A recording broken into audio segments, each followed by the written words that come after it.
Hello everyone, today we're going to be taking a look at running applications in Docker with WSL. Now I'm going to be using a Rails app for this as well as a Vite app for this because I figure that covers enough types of applications for you to see how to do something like this. And then if you're running something else, you can always just go ahead and Google the necessary terms, I guess, to figure out how to run it. But the reason why I'm covering this is because a lot of times when you try to connect to a Docker container that's running in WSL, you can run into an issue for a couple different reasons. One might be like a misconfigured network, or the more common one that I've run into quite a few times when people ask for help is they're trying to connect to a localhost container and you can't connect with localhost. Sometimes they end up having to type in their whole IP address for the Docker network. There's actually a way to make localhost work. It just requires you to bind to 0.0.0.0. So we're going to be taking a look at how to do that. I'll have two applications to demo for you, and it's really easy. For the Rails section, we're going to be using 7.1, which is the current main branch. So it's going to be incredibly unstable, but it comes with a Docker file. Of course, if you have your own Docker file, you can just go ahead and use that. The setup is going to be pretty much the same. So to create the Rails app, I'm going to go ahead and do a Rails new. I'll call this Rails app, and then I will pass in a -- main that'll pull from the main branch. For the Vite app, I'm going to go ahead and do a npm create for Vite at latest. I call it Vite app. And then I'm going to go ahead and I guess I'll choose React for this one. It really doesn't matter. And I'll go with TypeScript. I'll now go ahead and cd into that Vite app as well. We can come over to the Rails app and we can cd into the Rails app. Actually, I'm going to cd out of here and do a code dot so I can open up both of these in VS Code at the same time. Now for this tutorial, I'm going to assume you have your Docker desktop installed, which is how you're probably using Docker to begin with.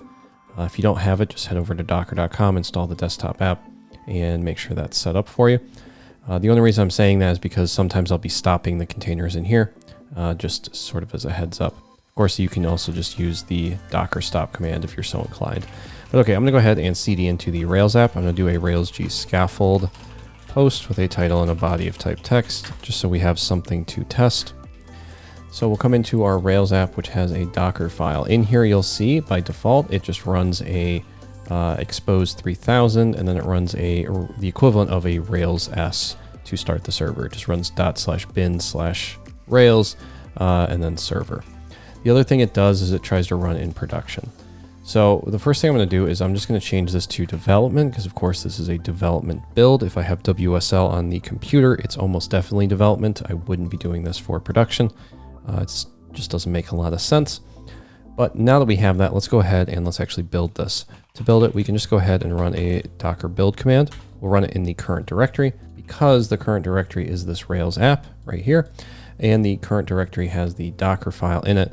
We can also, I think, just omit the dot, but I like to include it. And then we can do a -t to say that we want to name this Rails app. So that's just tagging it. That's going to, in your Docker images, list this as a Rails app image whenever this ends up getting done here, which hopefully will be sometime soon. While this is running, we can come over to our Vite app. That's going to need a little bit more prep, but it's not terribly difficult. For the Vite app, it does need a Docker file, so we'll right-click New File, call it Docker file. And for the Docker file itself, there's really not a lot that needs to be done to run Vite in Docker. It's just a grab an OS, tell it the working directory, copy over everything in this current directory to that working directory, run a npm install, expose port 5173, and then run a npm run dev. The thing here is, if we try and run this, we can do a docker build, do a -t for Vite app, because we're in the Vite app directory now. We can go ahead and do that. If we try to run either of these with a docker run command, which we can do just by typing docker run, control plus a couple times, docker run with a -d-p for, oops, I have to do -d-p for 3001, 3001, just because I'm currently running something on port 3000. If we do this with a network of Rails and a Rails app, actually, I think I stopped whatever's running on port 3000. So let's go ahead and let's give this a shot. Let's go ahead and just try this. We can try to run this, and we can come over to our Docker containers here. We'll see if that worked. It looks like it's good. So if we try to access localhost port 3000 right now, you can see it tells us no data, no response, etc. You can try as hard as you'd like. You can go over to like /posts. Nothing will work. And the reason being is the localhost here is trying to connect to what it assumes is just a regular localhost. The Docker container is, of course, running. It's being bound to port 3000, but when it goes to the actual container, this is running on like the localhost equivalent in the container. Just like if you were to try and connect to your computer, generally you have to run it on 0.0.0.0. You have to do the same thing in the Docker container so that you can actually communicate with it. At least that's how I've managed to get it to work. Now, of course, your mileage may vary. You may know a way to make this work without doing this step. But for me, I've always found this to be the easiest way to make it work. So I'm gonna go ahead and delete the container.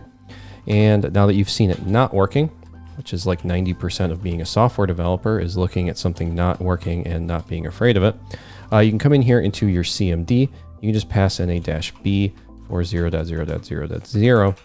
And this should ideally, after we run another Docker build for the Rails app specifically, this should cause it to run properly.